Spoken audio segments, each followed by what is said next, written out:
Vous êtes un criminel ou pas? Non. Vous avez jamais entendu parler de la loi de Dieu? Les 10 commandements disent qu'il ne faut pas mentir. Vous savez jamais menti dans votre vie. On a tous déjà menti. Vous savez jamais volé dans votre vie. Mais est-ce qu'on a téléchargé de films sans payer? Si. Le standard de Dieu est la perfection, qu'il dit qu'il ne faut pas voler ou qu'il ne faut pas mentir. Vous voyez comment nous sommes déjà dans un problème, parce que s'il juge par rapport à ça, nous sommes des criminels. Mais ça n'arrête pas là l'histoire, Léo. Écoutez, les 10e, ils disent qu'il ne faut pas convoiter. Vous savez jamais convoiter quelque chose? Si.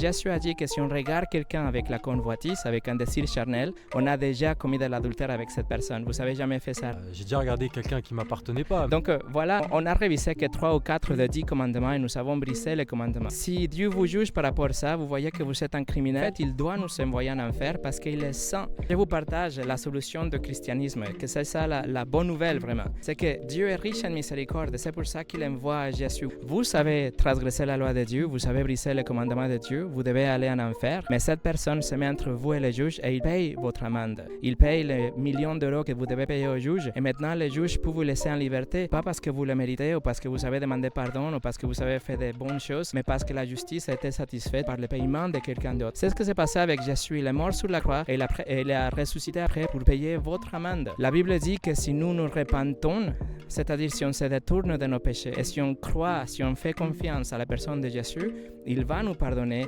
parce qu'il est riche en miséricorde.